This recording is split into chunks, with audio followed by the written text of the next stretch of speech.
I was talking to some of our colleagues the other day who are specialists, and the specialists, they feel bound by the referral. And so why do dental specialists feel restricted in charging referred patients, or should I say using up the PPO patients' benefits?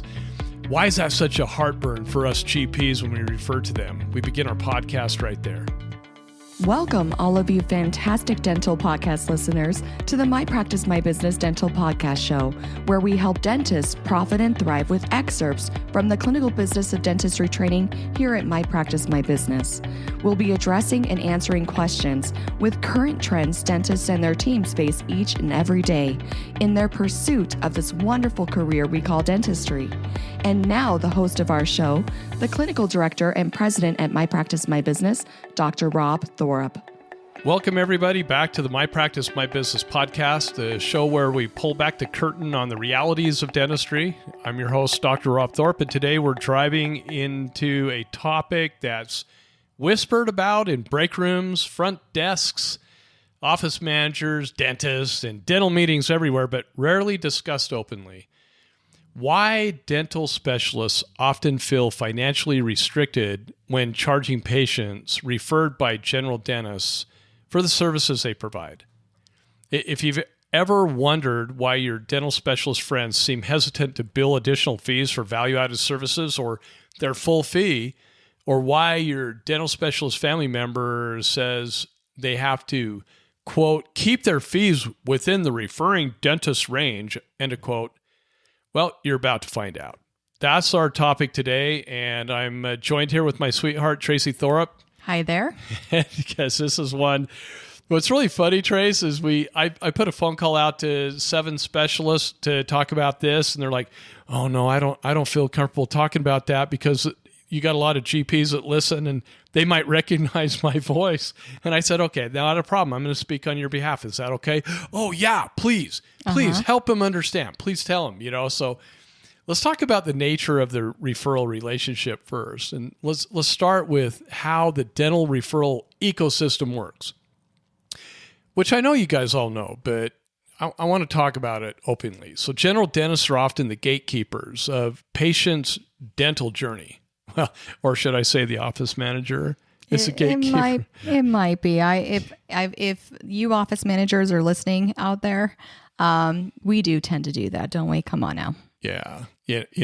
We diagnose a problem, and if it's beyond our scope, or we just don't want to deal with that Karen or Ken in our practice, we send them to a specialist. Maybe an endodontist, oral surgeon, prosthodontist, whoever it might be.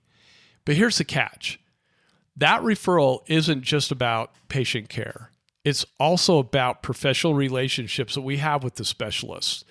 The general dentist is essentially we lend our trust and patient rapport to the specialist. And in return, the specialist is expected to treat our patient well and protect that relationship with us. And if the patient feels shocked by the specialist fee, who do they complain to? Not the specialist, but the general dentist who sent them. And that can strain or even sever a referral relationship between the dentist and the specialist. I see that all the time.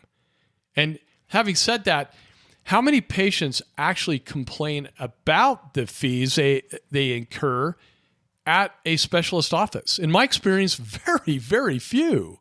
Yep, and I have an idea as to why, but I want to see where you're going with this. Well, those patients who complain, they need to be reminded that they got themselves into that mess all by themselves. It wasn't me. It wasn't the specialist. At least most of them do. Okay, there's a few exceptions like trauma, genetics, and such. And I get it, but the large majority. Well, they need to bypass their beers and pretzels for the weekend and pay for the improvement of their oral health care. I mean, that's what it comes down to. It's going to cost them. And if they need to go to a specialist, the term specialist, in my mind, and it always has been, is just going to cost a little bit more than if I did it. But it's something I don't want to tackle. I think they'll be better served by the specialist. And that's why we send them there. And I don't believe, I know that we general dentists can do a much better job in defending our specialist colleagues and the fees they charge. We just can, but we don't. Oftentimes the patient might come in and tell us, oh, I can't believe that the specialists you sent me to, man, they were really expensive. And then we'll ask how much. And it'll be like X amount of dollars. And then what do? We throw them under the bus, don't we? Mm-hmm. We're like, oh yeah, that's a lot of money. I might have to find a different specialist to refer to because that's a lot of money. So we can also do a much better job not treatment planning and treating to the dental insurance limitations. That's bingo right there. And so when our patients are emotionally attached to their oral health care, they always find a way to pay for their lack of oral hygiene that got them in that position to begin with. That's my statement. And that's exactly what I'm thinking. Is that what you were thinking? So if you think about it, the mentality of the average dentist and dental office manager is, we're going to do what insurance will pay for, and we're going to work around the maximum insurance limitations with the maximum amount paid out every year. And so if your focus is just on that $1,500 and not the fact that the patient needs more and you don't care what that max is, that's where that change, I think, happens, because now you're looking at it as this patient has limited availability of $1,500 and the specialist is taking that from the patient, versus the patient needs this care. Great, they have a little bit of money to put towards it, but they need the care regardless. We're the ones that are feeding the patient's mentality of that's expensive. So I'm going to give a couple of examples. Mm-hmm. I might send a patient to an endodontist and for a root canal, okay? And the patient might have been seen in my office for a limited exam. I only focus, say, on tooth number 3. Mm-hmm.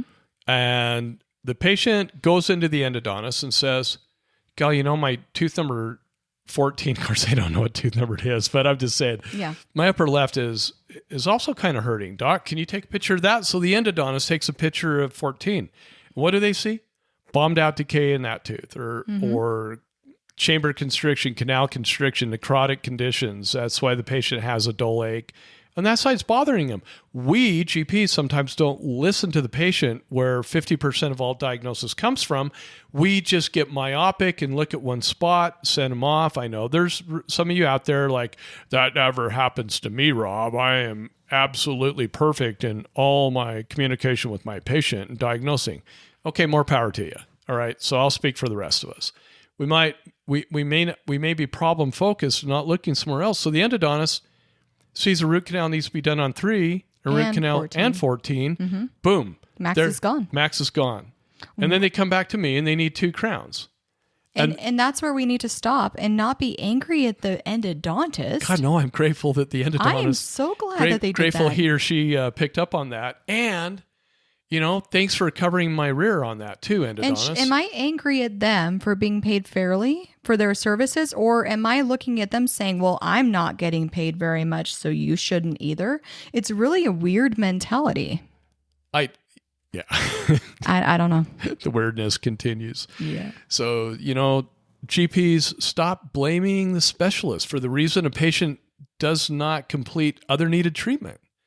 How about getting their financial ducks in a row before they go to the endodontist that just might include the fees they're going to incur with the specialist? Let me tell you what I mean.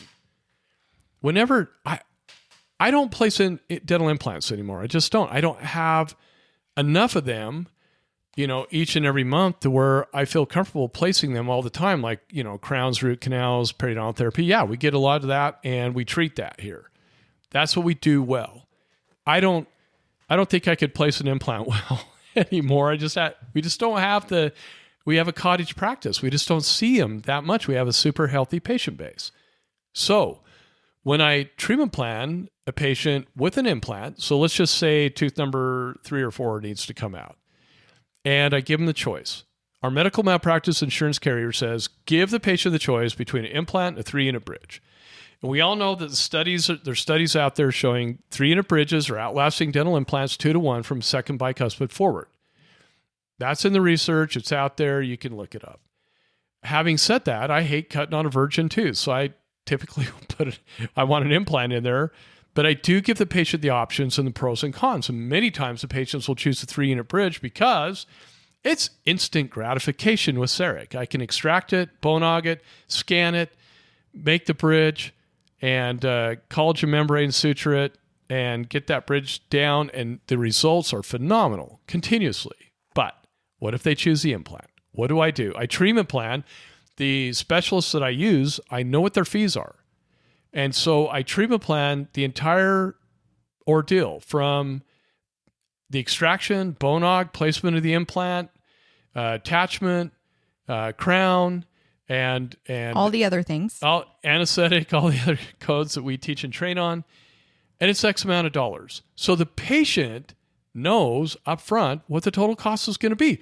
For some reason, many offices try to leave that as a mystery experience. Well, we won't know until the implant is placed by the specialist, whoever it might be, oral surgeon, periodontist, endodontist nowadays. And what do most patients want to know? What's my bottom line going to be? And if you're cutting it up into different sections where, this is the extraction. Okay, here's another treatment plan for the actual implant placement. Here's another one for the restoration on the implant. You're in a sense with the patient, we don't think that like the patient, but most patients will look at that and say, you're nickeling and diming me. Oh, and it's this much, and it's this much. And every time they come see somebody, they have to pay money out of pocket. Most patients just want to know, how much is this going to be from start to finish? And the more accurate you can be, the better off you are. Hence the reason why we hook our contracted fees to our patients instead of billing fee for service, because you'll never be accurate, no matter how hard you try. But by the way, some of you hearing that might go, well, what if I'm wrong? No, you shouldn't be wrong. I check our fee for service and contracted fees every single year with these insurance companies to ensure that I am accurate. And if you're not doing that on a yearly basis, that's the problem right there. Well, if you're not being accurate, you have a different problem. Yeah. You need to make sure your input data is correct. And how many times, Tracy, have we found insurances reverting back to old fee schedules? And if you're billing out your fee-for-service fee, you're not going to catch that. Nope, not at all. So if you need more information on that, reach out. Yeah. So the specialist has to, it's really interesting how these specialists, they send us GPs an empty boat and they say, will you please fill up my boat with your patients and I'll empty the boat for you and send it back to you. Empty and repeat it. Fill it some more. It's not empty. It usually has cookies. Well, they hope they can build a relationship, with enough general dentists, docking stations to send their boats to us and just to have a flow of patients to run their businesses. And then what, like you just said, what goes to the general dentist in return? Lunch, dinner, treats, cookies. Oftentimes we'd rather not receive some of those things, okay? Because they contribute to my waistline. If there's any of our specialists out there listening, please send fruit trays. No, send chocolate, please, and deliver it directly to my desk. Thank you very much. to Tracy. Thank you. I find it interesting how certain medical business entities have revenue sharing models based on specialist referrals too, and that's unacceptable. But dental referrals can allow the same type of model. I want you to ponder that one. Am I speaking of IHC? A little too much there? Yeah, exactly, I actually just pulled up a report, saw a report on them about their fee splitting with their specialists and within the network. And this is where it turns into a gray line because you've got sunshine laws to focus on. You've got, a lot of times referrals and cash. That's where it gets a little tricky too. So just be very careful with those things. One more point. Did you know it's considered medical malpractice to split up needed treatment at the end of the year of insurance matriculation just to maximize the patient's insurance benefit? Did you hear me? Let that sink in for a minute. If a filling turns into a root canal because you waited a few months to maximize, because you thought you're doing the patient a favor by maximizing their dental insurance benefit, who owns that piss poor decision? You do, doc, not the patient. If the patient wants to go after you, well, you chose the wrong tooth to work on. You should have taken care of my tooth that needed a filling and now it needs a root canal, and I think you should pay for it, doc, because you waited 3 months. See, and you're right. We think that we're doing a favor. And I've heard both where they say, well, we're just going to focus on the important things first. Well, how do you know those are important? I don't want to be in that position where we're accused exactly of that. Sometimes it's doctor choice where I've seen things broken up into maybe like half of the mouth or a quadrant based too. And again, on your point, something else blows up that you haven't gotten to yet. That's on you. Here's another problem with the specialist GP relationship. It's the unwritten rule of pricing. This is another thing that I just don't understand. In many dental communities, there's this unspoken code. Don't charge so much more than the general dentist fees that it creates a perception gap. What do I mean? If a GP charges $950 for a molar root canal therapy and the specialist charges $1,250 for the same procedure, that patient may think, why did my regular dentist refer me somewhere that is more expensive? And this is where the specialists feel boxed in. Yeah. They may want to charge according to their expertise, their advanced training and overhead costs, which are often higher, but doing so risks alienating their referral sources from, meaning us GPs. It's a balancing act between fair market value and political diplomacy. Mm-hmm. That's what I would call it. And I think you and I are on the same thought leadership that, if you're a specialist, you should charge more for your services. That's my thought. And you shouldn't apologize for doing so either. And I don't know of any medical specialist that isn't way more expensive than the general medical practitioner. No. Isn't that interesting? So when will dentistry value the services we perform instead of feeling the need to give everyone a deal or a discount on the services that we perform? Listen to my podcast on business stupid versus business smart for the answer to that one, and many more answers to questions that dentists should be asking themselves. Well, and if the dentists are pushing the specialist to give a discount, you've got to stop and say, then who really is the one pressuring the dentist to give the discount? Is it the patient, or are they doing that to themselves? Yeah. So here's, the financial reality for specialists, in my opinion. Here's what's often overlooked. Specialists, they typically run, smaller volume, high skill practices. They have a narrow vertical. They can't expand. They can't go into, every time we do an evaluation of a pediatric office, their scope of abilities to do procedures is limited. Endodontists, same problem. Periodontists, same problem. This is why periodontists and endodontists are placing implants now, because GPs are doing a lot of the specialty work.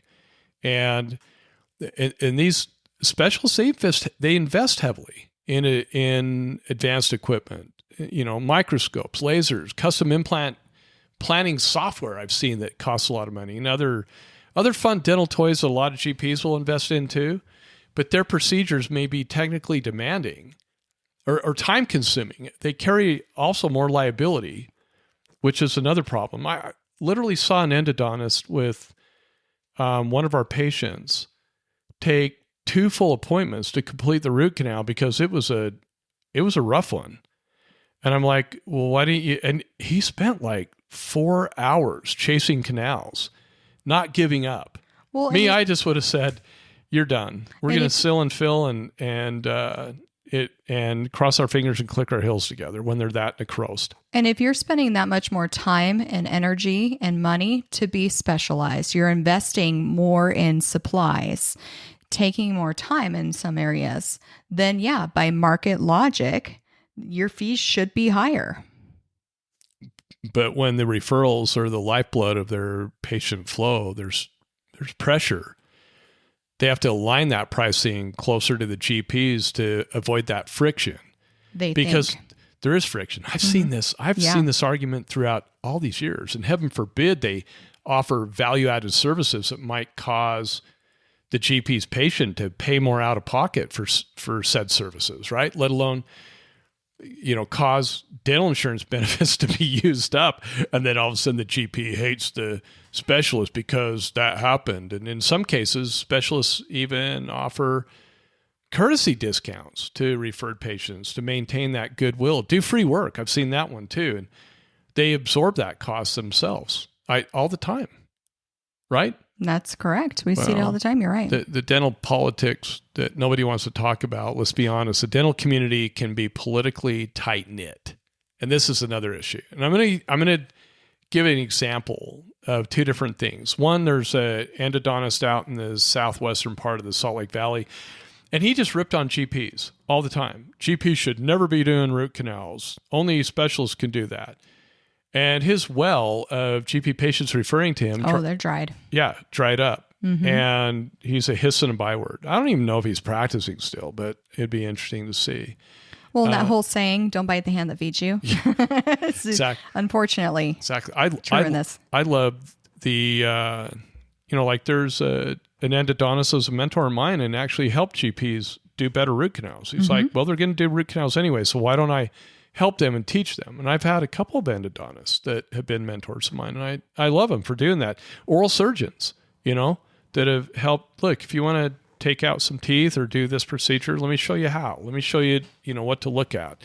And I love it. And what's kind of fun is when they do that, I end up wanting to refer more to them. Correct. And that's, if a specialist gets a reputation for being too expensive or making my patients use up their insurance benefits for perceived unnecessary procedures, that beatback can go through the scuttlebutt, go through the gossip line pretty quick. And the irony behind that is patients might be wanting to pay more for expertise if they understand the why behind the cost.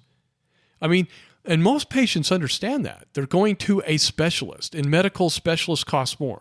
Yep. But specialists, they avoid that conversation to protect that referral relationship sometimes. And again, both specialists and general dentists apply the business stupid rule instead of the business smart rule. And that's charging for what you do.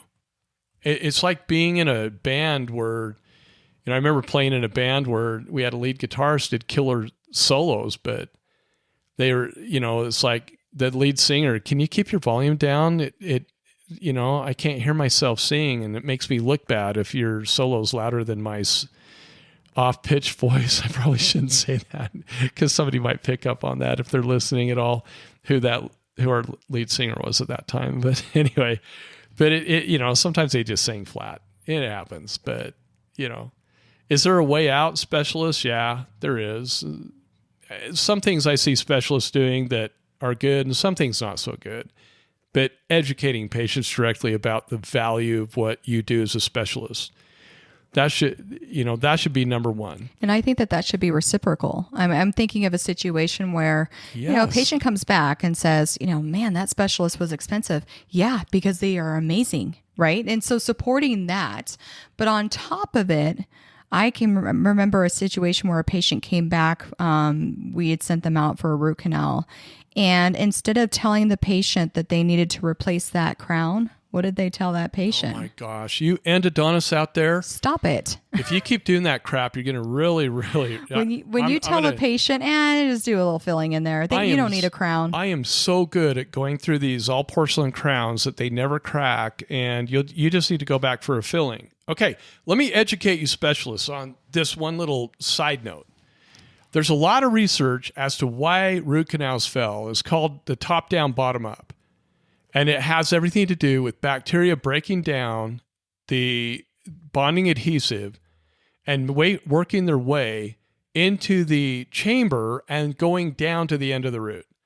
There's tons of research on that. That's number one. Number two, there might be recurrent decay in there you can't see. You cannot see that through a zirconia restoration, let alone the old PFMs, okay?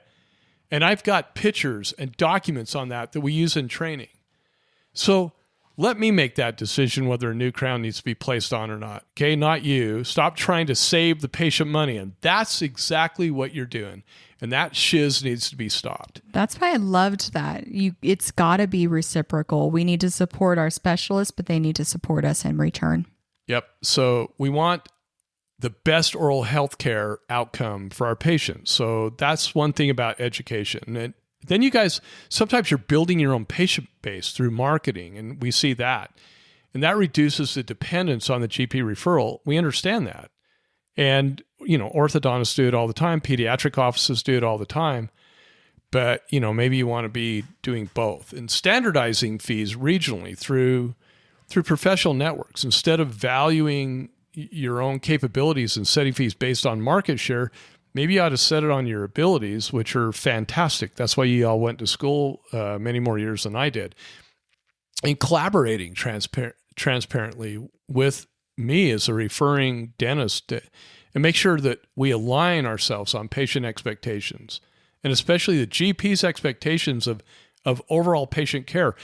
I want to emphasize care, not financial restraints, because financial restraints aren't as big oftentimes as we think that they are, okay?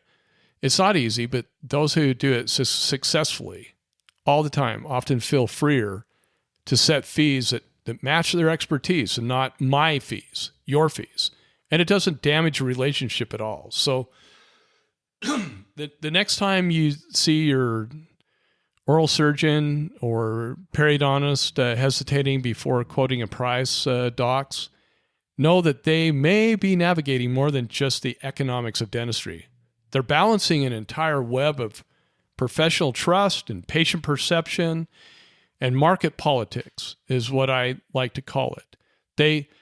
They're able, they have a very narrow vertical of what they do, but they do it better than we do it because that's what they're doing every single day. And not to say we can't do it as good as they do, but they oftentimes do it better. And sometimes they mess up too. And if they do, don't throw them under the bus. It's like we don't know what the patient was doing at the time. Shoot, I had a patient who was so talky pants, and he thought his communication skills were so much more important than holding still. And he bit down on a file and separated it while I was obturating the canal. I'm grateful I was able to, fill past it, but sometimes you're not able to. Okay.